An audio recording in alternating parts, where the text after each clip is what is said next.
Good afternoon, everybody. This is episode 3 of Daily O'Shea. Welcome back. If you've been following along with the first 2 episodes, you know that I am currently doing a weekly 2020 preview of the LSU Tigers. I strongly feel that LSU will repeat next year, but not only do I feel that they will repeat, but I think that they can do it flawlessly, like the 94 and 95 Nebraska Cornhuskers. First episode, I talked about the coaching staff. I do believe that Ed Orgeron has assembled probably the best coaching staff in the country. Week 2, we talked about Myles Brennan. I do believe Myles Brennan will take over for Joe Burrow. There will be no fall off because Myles Brennan was a beast in high school. He is a beast waiting to be unleashed in college. This is episode 3, and I'm here to talk about who Myles Brennan will be throwing to. Off top, who guards Ja'Marr Chase? Okay, you're going to double team Ja'Marr Chase? Who guards Terrace Marshall? Okay, you're going to bring out your bracket coverage for Terrace Marshall, Ja'Marr Chase? Who guarding Racey McMath? Okay, you're going to put your 6 DBs on the field for all 3 of them? Who guarding Eric Gilbert? Okay, this, I believe, is going to be an extremely dangerous wide receiving core. I said last year that LSU had the best receiving core in the country with Justin Jefferson, Ja'Marr Chase, and Terrace Marshall. I wasn't even factoring in the fact that Thaddeus Marshall was going to do what he did. Okay? Now, you got the returning Biletnikoff Award winner, the total savage, Mr. Ja'Marr Chase himself, over 1,700 yards, 20 touchdowns, made it look easy. Okay? Destroy DBs week in and week out. You know, I compare LSU to the Mormons. I was watching Troy last night. Troy is one of my favorite movies. You know, I like those warrior movies from back in the day, those ancient Greek movies. If you paid attention, if you ever watched Troy, you know that the Mormons was a group of true killers. I mean, real deal savages. They didn't need the help of Agamemnon's army. They didn't need them at all. Those 50,000 soldiers were meaningless to that group of 50. Okay, I compare those LSU Tigers to that group of 50. And that man right there is Achilles. You see him out there tearing EJ, whatever his name is, CJ Henderson, clean to shreds. Okay, that's Achilles right there. Realest warrior in the SEC. And when you double team him, you got to deal with Terrace Marshall. Oh yeah. You think you got your problem solved with Ja'Marr Chase, you bring your double team out, and you got to turn around and deal with this 6'4", 200-pound phenom here, Terrace Marshall, former 5-star, was the number 1 ranked receiver coming out of Louisiana. Bama wanted him bad. They didn't get him. Terrace Marshall is a freak of nature. If you paid attention to last year, the man had 6 touchdowns before he got injured. He was leading the country in touchdowns before he got injured. This man still had 13 touchdowns, 671 yards with the foot injury. Total freak of nature, total problem out there for y'all. So when y'all think that y'all have the Ja'Marr Chase factor figured out, you got to deal with this man. I don't think you will be able to.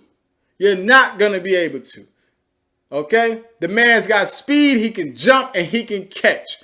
He's a nightmare in the red zone. What are you going to do? And when you think you got that figured out, you bring your double team out for Terrace Marshall, you bring your double team out for Ja'Marr Chase. Oh, here comes the newcomer on the scene, Racey McMath.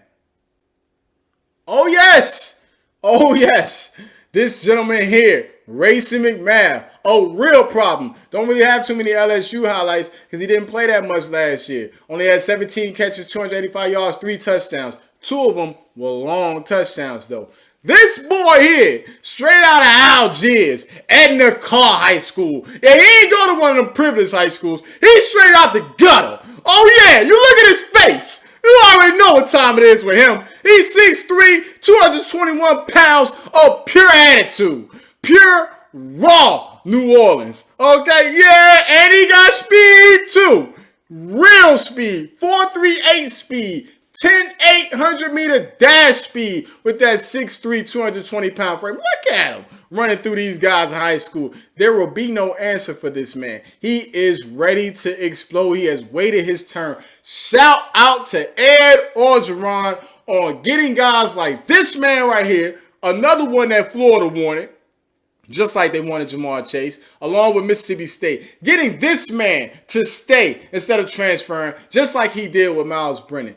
This man right here will be a real problem. He is going to explode this year onto the scene. You will have no answer for it. So off top, you got 3 guys over 6 feet, all of them over 200 pounds, all of them are fast, all of them run routes well, all of them can jump, all of them are extremely athletic and strong. This guy's the biggest one out of the receivers though.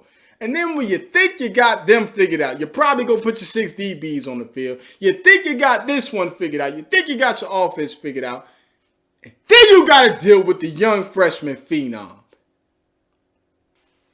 Oh, yeah. Oh, yeah. Mr. National Gatorade Player of the Year himself, Arik Gilbert, all 6'5", 255 pounds, a 5-star. Alabama wanted him bad. Georgia wanted him bad. He even put LSU on his top 3. He just came out the woodworks and showed y'all once again why Ed Orgeron is who he is. One of the best recruiters in the country. Take a look at this gentleman right here. Once again, may I say it again. 6'5", 255. Runs routes like a true receiver. Will not only be used as a true tight end, but will also be used as a Z, as an X, according to Ed Orgeron. He's high up on this guy here. I don't know what you're going to do, okay? In the Florida game last year, we saw what Kyle Pitts did. He was a real problem until they started chipping him off that line of scrimmage. Okay, you're going to have to chip this man. I don't know what you're going to match him up with.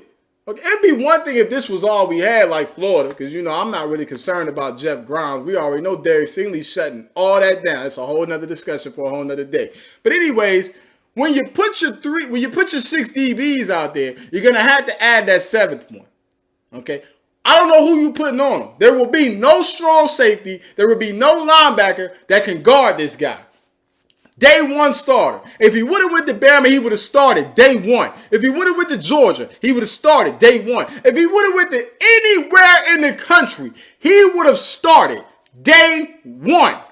There is no stopping LSU's offense this year. Guys like him and Racing McMath added to Ja'Marr Chase and Terrace Marshall is exactly why I believe that this LSU team has the potential to be even better than last year's team. Just too many weapons. They're all over the field. Y'all talking about who gonna throw it to them.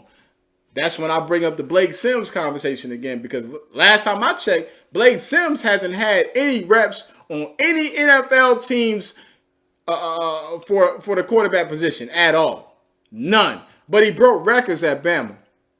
Okay? When you got guys like this all over the field, your quarterback doesn't even have to be that good.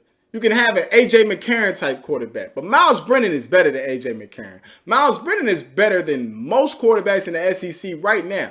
Nobody knows about him. Nobody's got him rated in their top 5, but that's okay. Nobody had Joe Burrow rated in their top 5 last year. He just ended up being the number 1 overall draft pick. Was it because Joe Burrow was just that good? Because last time I checked, Joe Burrow wasn't catching the passes. He was just throwing them. Okay? Myles, this is why I said Myles Brennan, you don't have anything to worry about, man. You got phenoms all over the field. And when they put them 7 DBs out there to try to stop that offense that will not fall off, you'll have to deal with those running backs that I'll talk about and that mean, greasy offensive line. The returning Joe Moore will win. Is probably going to win it again because they're bigger and greasier and raw. They're ready. Before I end this show, I want to say, because we already know there's always possibilities of injuries when it comes to this starting receiver core. LSU is loaded at wide receiver. Behind these guys, you got guys like Jaray Jenkins, former 4-star. You got guys like Trey Palmer, who's a track star. Okay, ran a 10-400 meter dash. You got guys like Coy Moore. You got guys like Kayshon Boutte, who's a 5-star coming in as a freshman. Guys that can really play. Guys like Jontre Kirkland, who have sat and waited and grinded and waited it out all 4 years, that have stayed and that are ready to make an impact on this offense. You got guys, Alex Adamson. You know, he probably won't make a huge contribution this year, but they're waiting. They are deep Ed Orgeron has built this team up to where they are deep at pretty much every position. This wide receiver position, this wide receiver core is really just unfair when you think about it. LSU's offense will be the best offense in the country. They're going to average no less than 38 points a game. This wide receiver core is a major reason why. I don't know what you're going to do. Get your DBs ready. A lot of them going to be looking, like I said, like Hector when he had to see Achilles. Okay? There's a whole bunch of Achilles on this squad. Okay? A bunch of cold-hearted DB killers. And they will be ready. Y'all better say your prayers. This is Daily O'Shea signing out. Thanks again for tuning in. Give me a like, subscribe, a couple views. We would greatly appreciate it. Y'all have a blessed week. Go Tigers.